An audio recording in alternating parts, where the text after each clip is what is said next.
Back in March, my son saw something in an antique store that made him think of me. When he says kind of like your tiny expensive one, he's talking about this 1859 foliage, which I bought thinking it was a toy machine and only later realized it's actually quite rare. He said the machine in the store reminded him of the foliage, so he knew it had to be pretty old or rare. But the thing that struck me about the machine in this photo is that it's oriented differently. The foliage would sew from front to back like a modern machine. This one clearly sews from left to right. I had never seen anything like that before. Unfortunately, the store was just about to close, and so I had to wait until the next day to go pick this up. That gave me enough time to do some research, and I figured out pretty quickly that this is a Wheeler and Wilson sewing machine, and a very early one at that. In the early years of the sewing machine's evolution, few companies had as great an influence as the Wheeler and Wilson Sewing Machine Company.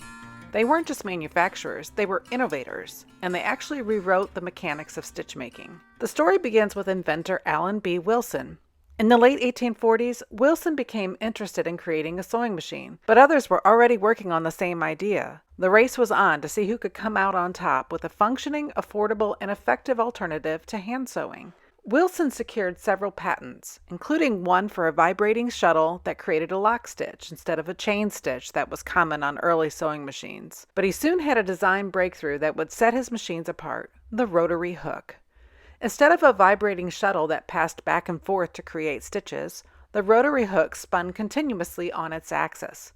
This simplified construction and created a smooth, fast, and reliable lock stitch. But that wasn't his only innovation. He also developed the stationary bobbin, a design where the bobbin remains fixed in position while the hook rotates around it. This drastically reduced vibration in these early machines, and it required less maintenance. As a result, Wheeler and Wilson machines ran quietly, and that was an enormous advantage over competing brands of the day. Wilson also developed and patented the four-motion feed, which raised the feed bar up and down while also moving it left to right. In 1853, businessman Nathaniel Wheeler partnered with Wilson. They combined their inventive genius and organizational skill to create the Wheeler and Wilson Manufacturing Company, and they quickly gained widespread approval for their work. The company moved operation to Bridgeport, Connecticut in 1856, and it became the largest and most successful manufacturer of sewing machines in the 1850s and 1860s. The award-winning machines were celebrated for precision, durability, and an elegance unmatched by their rivals. That's a reputation that would follow the brand for the rest of its history, and even today, people love to collect Wheeler and Wilson machines. The Wheeler and Wilson No. 1 model showcased all of these advancements. It had a graceful curved arm, a rotary hook and stationary bobbin, finely machined components, and the engineering brilliance that made the company famous. It was one of the most refined early sewing machines ever built, and it still looks really striking today. A restored and functional Wheeler and Wilson No. 1 is actually a remarkable artifact. Collectors prize it for its pioneering mechanics, its smooth, quiet operation, and its place in the history of modern sewing technology. These machines reflect the artistic craftsmanship and the cutting-edge engineering that was so typical of the time. And when fully restored, they run as good as they did the day they came out of the factory. By 1905, Wheeler and Wilson employed around 2,000 people, and it had already sold nearly 2 million machines, making it an attractive target for acquisition. Singer Corporation bought the company and all of its technology in 1905, and Singer continued to produce machines with the Wheeler and Wilson name until 1913. Although the brand no longer exists, Allen Wilson's technology lives on in modern sewing machines that produce a lock stitch with a rotary hook and a stationary bobbin. Now let's take a look at my machine, which dates to 1874. So here it is in its before condition, with the exception of a couple test spots. So I'll start over here. This is a little case, and originally there would have been a bobbin winder that came out here and was operated with the treadle. So that would have just tucked away in here to keep it from collecting on your projects as you worked. And then you could store all of your attachments and tools and things here. This is a little bit loose, so I've got a little bit of work to do to tighten that up. And then I'm still trying to understand back here. There is a screw hole there and a screw hole here, but it won't line up because of these spacers on the side. However, I don't want to take those off because a lot of pictures I've seen of other ones have those on them. So I'm not sure what the purpose is, if it's to just make it closer to here so it's like an extension of the table. I'm not sure, so I don't want to mess it up. Then there is a drawer over here, but we're missing one here. Treadle with like two shoe-shaped pieces here. There's two holes on either side of the foot. Those originally would have had a leather strap to hold your feet in. Look at the beautiful flywheel. Isn't that gorgeous? It's a wide treadle belt instead of a round one like we see today. This is not leather. It seems to be an old piece of grosgrain ribbon. It's working. So if I do this, you know, it does work, but I may eventually replace this with leather, which is what it would have been originally. And there's the pitman arm back there, which is intact and it works. I'm excited about that because a lot of times these old machines have a broken pitman arm or some piece of the cast iron is cracked. The japanning on there is pretty well intact everywhere. I don't see any rust to speak of. It definitely needs to be cleaned though. The cabinet is dusty. I did some test polishing right in here because this was all covered in grease and I just wanted to see whether I could get that up, and I can. And then these, I found out that the way to tell whether this is a Model 1, a Model 2, or a Model 3 is with these arms. If they're silver plated, it's Model 1. If they're bronze, it's Model 2. And if they're black and detailed with gold work, then it's a Model 3. I thought that all of the black paint had worn off, but I took a test and it is silver plated. Isn't that going to be pretty? It's so shiny. So I know from my other sewing machine restorations that this will come up really well with sewing machine oil and steel wool. There is the serial number. So that dates this at 1874. This is really interesting. That is a glass presser foot. It's glass. It does have a little bit of slope here like you would expect on a normal presser foot, but it's glass and it's not chipped or anything, which is cool. Back here, we've got the hand-painted decorations and the badge. This moves up and down with the treadle. Originally, there would have been a spool pin back here and your spool would sit here. And then there's your tension disc here. This is currently not moving easily and I'm not too sure how, but that holds the bobbin. The bobbin is ridiculously thin. The thread goes in that little slit of a disc. And I don't know that I'll ever find one to replace this. I'm just thrilled that it has it because so many of them don't have bobbins. Here's what it looks like from the side. I'm not entirely sure what this little hole was, unless it was to maybe store a spool pin or something. You know, when the lid's up, it's there. My needle is broken, and this takes a proprietary curved needle. I did find the needle on eBay. I should have it in a few more days. And then this is a half cabinet, half lid, half cabinet. That will go down. And somewhere along the way, somebody has painted it with a kind of a combed finish, like a faux finish. The veneer is not in great shape. So I think this is gonna be kind of a last thing I do versus the first thing I do. It doesn't have a key. It does have a lock, but it doesn't have a key. And I don't have any of the tools. It's just this, but this is incredibly complete. A lot of these machines, they've lost their cabinets.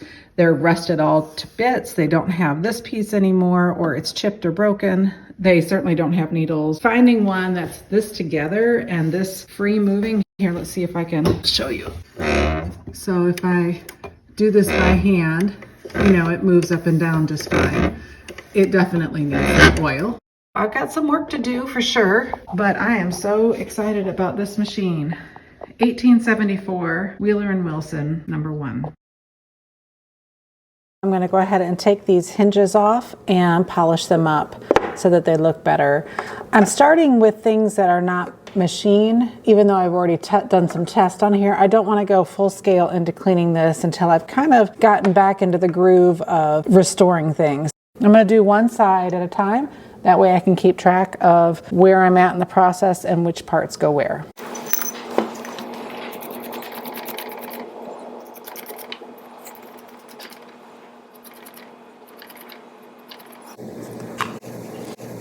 Just a little bit. It doesn't take much at all. And rub it off.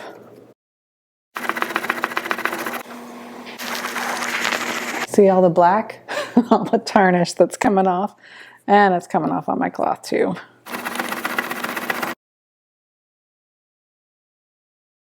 Here they are, all polished up.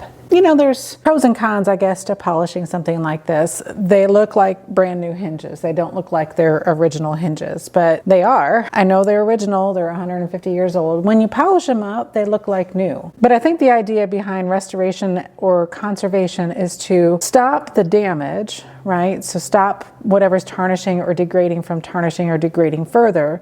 And then, if possible, restoring it back to what it would have looked like new. And this is what it would have looked like new. I've done the lock. I've done the front of it as well. I did the corresponding latch down here. I'm certainly going to polish the silver plate, and if I do that, why wouldn't I also do the brass? You can see the reflection of my fingers, just to show you the difference. That was 5 minutes worth of work, and it doesn't damage the original finish. Why wouldn't I do that? This arm here is fixed. This does not go up and down. There is a lever that makes it go up and down here. My assumption is all these pieces are also silver plate. All right, the verdict is we had a brass nut, a steel or metal screw, a metal presser foot lever, mysterious substance, probably plastic. I'm going to replace it. And then a silver plated accessory screw. I'm not sure that this is the right piece. It just doesn't fit. Like literally and figuratively doesn't fit, but it works. All right, we're gonna start by just slathering some cream on here. My hands are just gonna get progressively dirtier. That's kind of the nature of it. I mean, I hope you can see the reflection, right? And it was just dull before. It's pretty clear that some of the plating is lost in some areas, but I actually am quite pleased with how much is left. Now just Google this machine and you'll see the state of a lot of them. They are sad. The arm polished up beautifully, and I'm going to do the other one now, and I'll come back when they're both done. This is the arm that goes up and down, and it definitely has some damage to the silver plating, but it looks so much better. It really does. I took out the broken needle, polished this up. This is not silver plated, and neither is the nut, but the arm is. And the presser foot, the metal on it, is not silver plated. There's also no way to remove this that I can tell. I think what you would have done is you would have slid out the glass to put in a different piece because they have different ones. I only have one, but I don't have any way to do that. And there's no way to remove this whole thing. It moves up and down, obviously, but I don't see any way to actually get it out. That is in there for now, and I've cleaned it up as best I can. Currently, the biggest challenge is keeping the fingerprints off of it. Again, I've got my squeak. But anyway, it looks really good. This is interesting. I took this off, and I don't know if it's ever been taken off because the screws were full of gunk. But this is interesting. I'm not sure how this all goes together, but those are the feed dogs. Here's my little toothbrush. I will get in here. Yeah, can you see? The dust of 151 years. Poof. So all of this can be oiled and cleaned and brushed off. So let's see what happens. Oh, I see. Okay, so this is interesting because it's loose in here, but when you pull it, you can see the feed dogs move. So that's cool. And this is a really early rotary hook. So I think I'm actually going backward. Yeah, that's the way you go. And you can see that mechanism going around, and that's what loops the thread as it passes around the bobbin. Oh, super cool. Okay, so once I get a needle, I'm going to take this plate off again and just see how it works, because this is just super cool.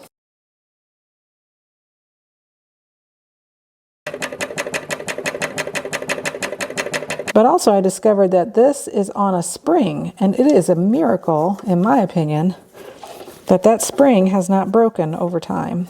Oh, how interesting. It's a cam. That's how it works. See how it's thin? And then as it goes, it gets thicker, and that moves it back out. Look how thick it is right there. It's a cam. That's so cool. When do you ever get to see the guts of a machine this old? Usually they're in museums or, private collections. People don't usually have a chance to look at something like this. Oh, I love this. This is so cool. At this point, I found a manual online that showed me how to oil the machine. And what's interesting is it says I'm supposed to do this every time it's in use. I'm supposed to take off the plate, clean and oil all of these parts here every time you use it. That's insane to me. Got the manual out and I have figured out how to do this. I thought it was like a threading tension thing to go through, but it's not. It's actually a spring tensioner, like a leaf spring. So you press on that, this comes down. There we go. And that's how you get the bobbin out. Isn't that cool? Look at the size of that bobbin. Look at that. That is so weird. It's weird. Isn't that strange? All right, I'm going to put that in the drawer for now because I don't want to lose it. This is yucky. Everything about this area is pretty gross. So, a big old hunk of lint. I don't know when the last time this was clean. It doesn't really talk about how to remove all of this stuff to really clean it. And it's got the different parts, but it doesn't say what they are. But my assumption is this is some kind of tension assembly. You snap it in there, but if you needed it to be more or less tight, this is an adjustable piece right here. So if you loosen the screw, this should come back and forth. And I'm thinking I can take it off and clean it and put it back. But I don't want to mess it up. I need to get in there and clean, and I can't with this in the way. This helps. Woo. Yeah, there's a lot of junk. There's a little screw here, and there's a little bit of, I bet you it's probably just a bundle of horsehair. And the brush can be adjusted to go closer to the rotary hook. The idea is that it delays the pickup of the next thread so that it helps with the timing and not getting everything all tangled in a snarl. I'm not going to do anything with it till I actually have a needle and can test this out myself.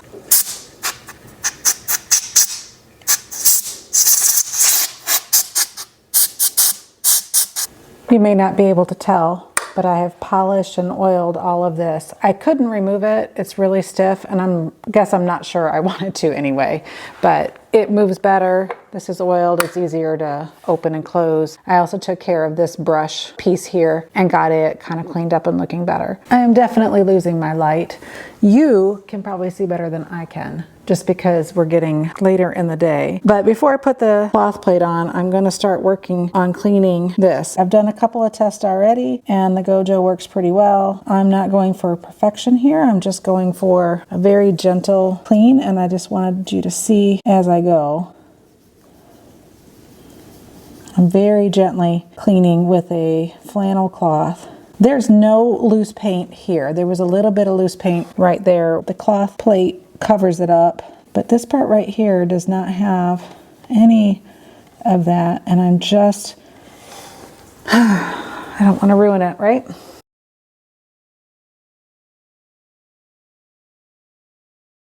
There's some paint right along here. This has to get cleaned, obviously. I am not undoing bolts there, but that's part of the big mechanism. So cleaning and oiling and all that stuff has to happen back here. I'm gonna have to do that when I have a little more light. Oh, how pretty. It's not the super ornate of some of the Wheeler and Wilsons. This is a more understated thing, but there's a part of me that thought a lot of it was gone, and then the more I'm looking at it, the more I realize that I don't think it was ever decorated heavily to begin with. I mean, there's a lot of whiz-bang for some of those other sewing machines, but I just think this is gorgeous, and I wouldn't change it.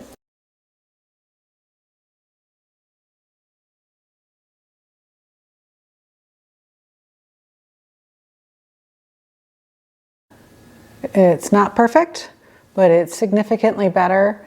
And it really didn't take that long. 25 minutes, 30 minutes, something like that. It's gone a lot faster than I anticipated, but I know I still have quite a bit of work to do. This is the tension assembly, and at the moment, it's pretty nerfed up. It's like, it turns, but it is gunky and covered in dust and lint and stuff, so that's gonna require some work. That is that. I will see you probably tomorrow. I've come a long way on the machine with the polishing and the cleaning, and now I need to address some of this sticky, greasy residue on the table itself. I've done some research and I've done a few test spots because that's always the way to go. I was a little concerned about doing something that could potentially affect this wood finish. You want to make sure you're not creating harm to the color or the finish underneath it. I had all kinds of recommendations in a group that I'm in online about, oh, you just need to start over, sand it down, and refinish it. Well, that's a no-no when you have antique furniture. The original finish is kind of, desirable, right? That's what you want to keep. So unless it's absolutely destroyed, you don't want to really refinish it if you can avoid it. And then I saw, well, just, treat it with mineral spirits, Old English or whatever, which I have done in the past, but I was a little worried about that on this too. Long story short, I found a clockmakers group. They restore antique clocks.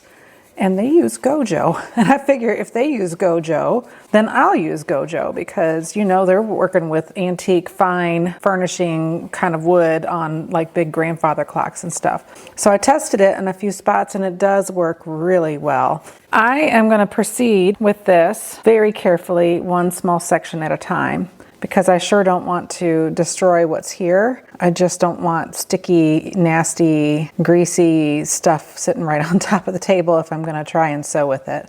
Oh gosh, it's just, visibly, it's visibly making a difference. I can't tell exactly how much of this you're picking up on the camera, but I can see it very clearly with the naked eye. Gojo is waterless, which means it's not going to create water damage on here.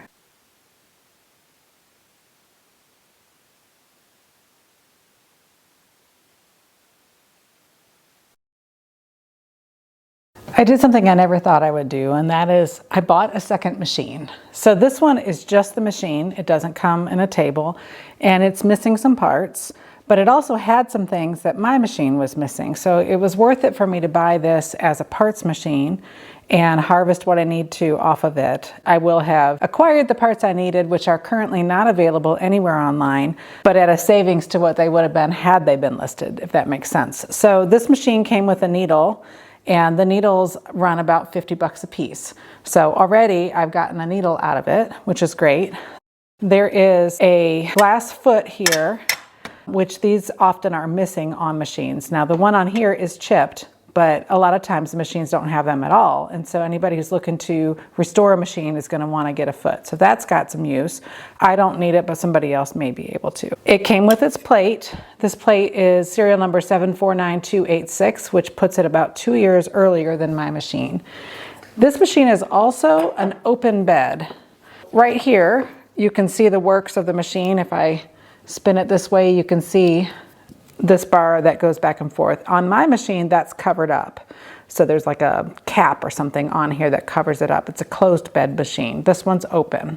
And then this one came with the bobbin winder, which mine did not have, so I want this. It came with a spool holder, which mine did not have, so I'll be taking that. It did have the feed dogs. My feed dogs need adjusting, but I can't move the screw that you would use to adjust them. And so it was rubbing on this rotary hook every time it would make a revolution.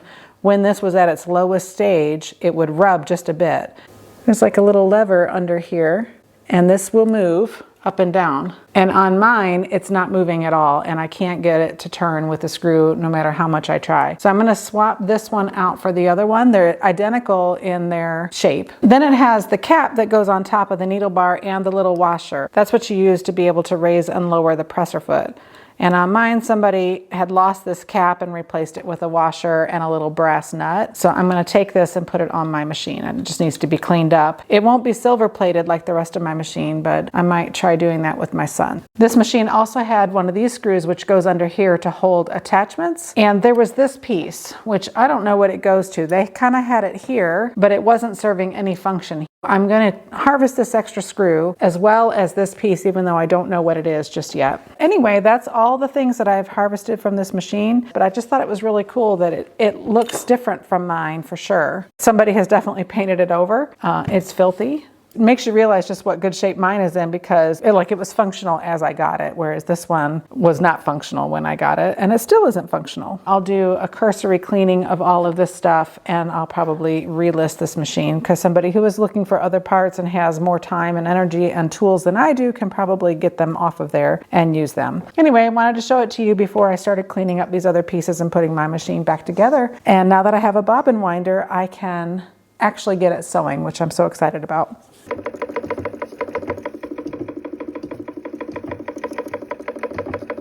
Winding the bobbin was actually fairly straightforward. Getting the tension right was not. This took hours and hours and hours.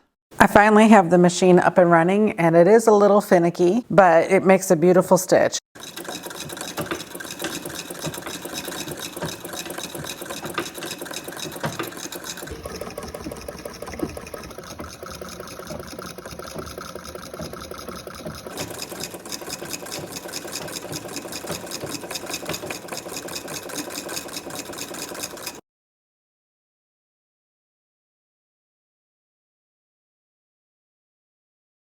The cloth belt that is on there is slipping, and so I've bought a leather belt right here. And I also need to put on a nut on the pedal mechanism because it is clanking around a little bit.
Thanks so much for joining me on this journey. It ended up taking me a couple of months to find all of the missing parts and really get it running well. But I'm so excited to have this in my collection, and now that it's working, I can sew on it. I look forward to someday making an 1874 costume on an 1874 machine. Thanks for watching. If you like what you see here, please subscribe. And don't forget to follow me on Instagram, where you can keep up to date with this channel in between videos.